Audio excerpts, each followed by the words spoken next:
Here we go.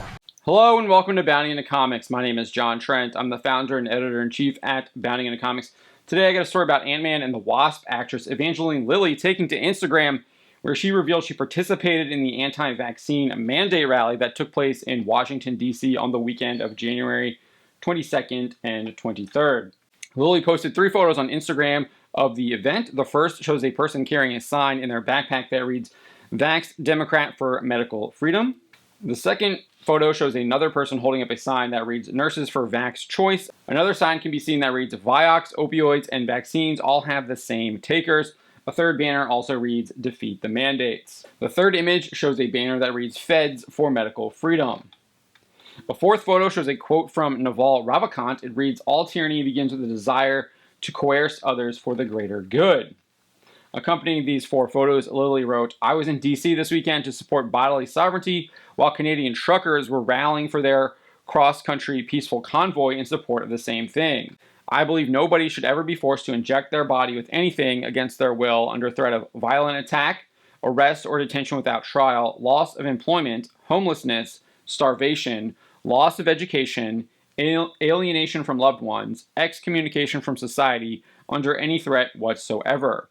This is not the way, this is not safe, this is not healthy, this is not love. I understand the world is in fear, but I don't believe that answering fear with force will fix our problems. I was pro-choice before COVID, and I am still pro-choice today." Lilly previously spoke out against Corona house arrest, saying it was not for this family in an Instagram post back in March 2020. She posted, "Just dropped my kids off at gymnastics camp. They all washed their hands before going in. They're playing and laughing. Hashtag business as usual." In the comments, she would be asked by a user, "No Corona house arrest?" Lilly responded, "Not for this family." In response to a critic of her decision, Lilly answered, "Hello, Aaron. I am living with my father at the moment who has stage 4 leukemia. I am also immune compromised at the moment. I have 2 young kids."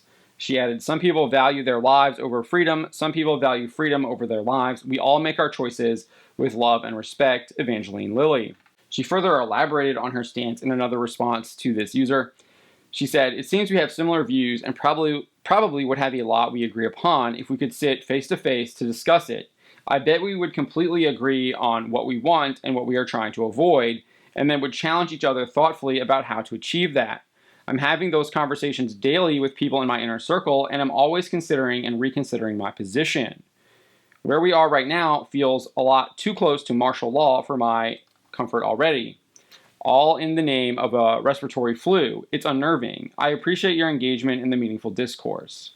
She added, "Let's be vigilant right now and kind, watchful and gracious, keeping a close eye on our leaders, making sure they don't abuse this moment to steal away more freedoms and grab more power, but gracious with each other as we try to navigate the unknown dangers of a modern global world and power structure."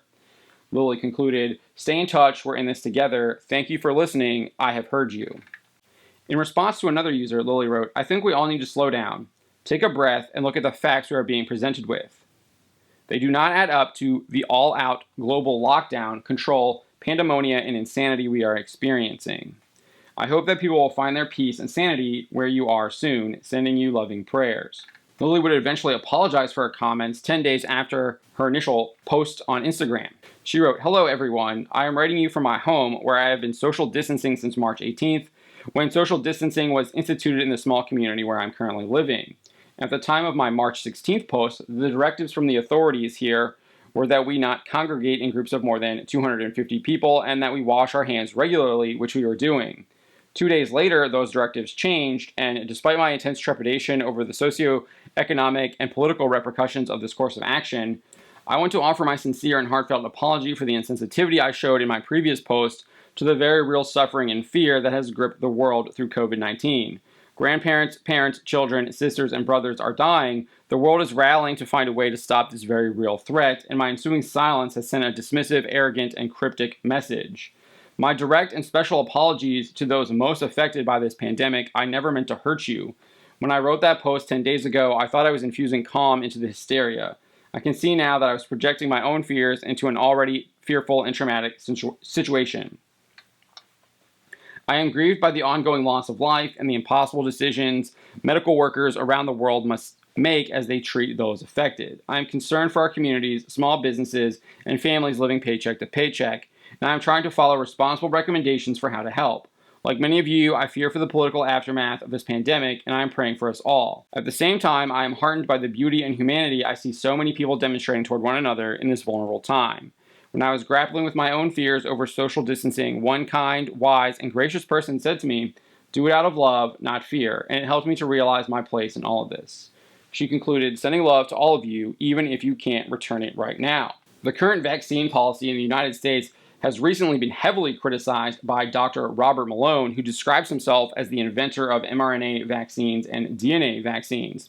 He recently said, "If we continue to pursue this universal vaccination strategy in the face of the pandemic, particularly with Omicron now, a much more highly infectious, highly replication competent virus, what we risk is driving the virus through basic evolution to a state where it may be more pathogenic and more able to elude immune response."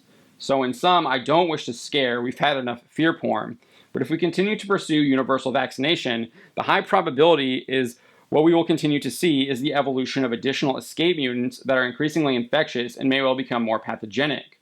This policy of forced universal vaccination is absolutely contrary to all of our understanding about basic viral evolution. We are clearly seeing the development of escape mutants that are resistant to the vaccine. Omicron is not only resistant to the vaccine, but its infectivity seems to be facilitated by the vaccine. And in my opinion, this must stop for the sake of the world. I don't know about you, but I think I'm going to take the advice of Dr. Robert Malone, the person who who describes himself as the person who invented mRNA vaccines and DNA vaccines. And I applaud Evangeline Lilly for having the courage to make this post, knowing that she is going to get intense backlash, and she already is getting intense backlash. It does take courage to do this, especially in our current environment and the position she holds in our society as an actor in the Marvel Cinematic Universe and an employee or possible employee of the Walt Disney Company. Hopefully her courage will also inspire other people to have the courage to do the same as well and to stand up to these onerous, tyrannical vaccine mandates. Those are my thoughts on the matter. Let me know what you think. My name is John Trent, and you've been watching Bounding into Comics.